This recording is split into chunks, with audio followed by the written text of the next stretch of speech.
Law enforcement is very dynamic, changing all of the time. The basic focus, though, is how do we keep our public safe? That's not changed in the nearly 40 years that I've been involved in law enforcement.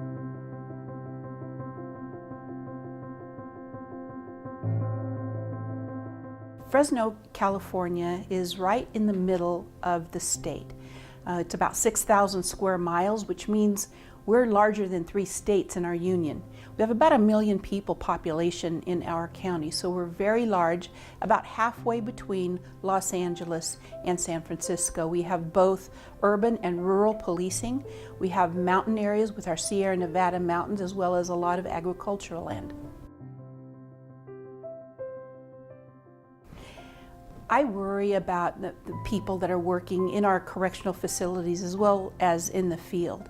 As you can imagine, in a large county, and with our deputy sheriffs working solo, they're working single person in a patrol car, and our correctional officers with some very, very heavy duty inmates, they're responsible for their security. I'm constantly worrying about how they are doing, making sure that they don't get hurt.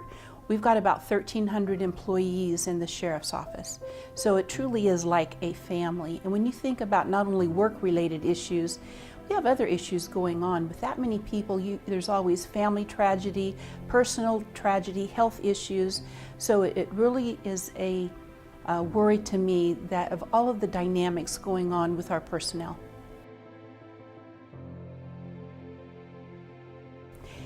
I heard some statistics that nationwide 60% of the inmates in our nation's prisons are illiterate. In Fresno County, the kids in our juvenile hall all read 4 to 5 grade levels below where they should be.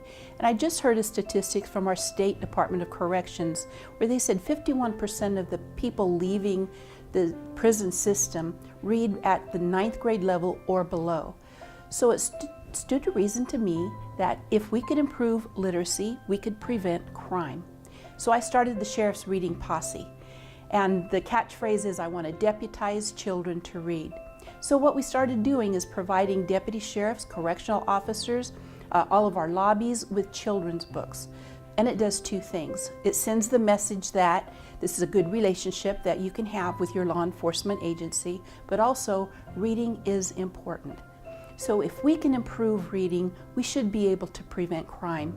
Inside every book, there's a library card application, there's some crime prevention material, as well as a badge sticker that we give to all of the kids.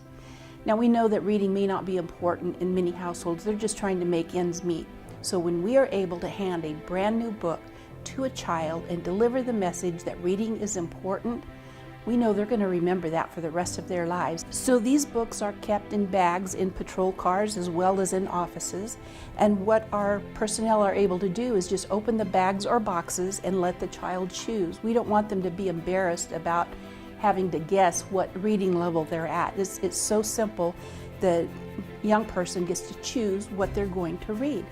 So we have everything from board books for very young children to paperbacks for children that read at a higher level. So it's very important. And again, inside every book, there's a library card application so that if they are able to get to a library and apply for a library card, a whole new world can be opened up to them.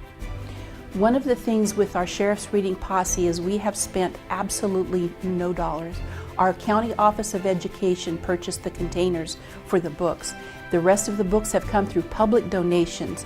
The public supports literacy programs. There are so many people out there who love to read, who can't imagine a child growing up not having that same love. That we've had great book drives, and so far we've given away thousands of books, all donated, and all we spend is a little bit of our time. Our community hears the message of togetherness, and that message should be, we are going to be here to keep you safe. That's our responsibility. That's our mission, to make sure that you're safe. And how do we do that? And I think one voice in solidarity, sending that message to our public from all levels of government is very important.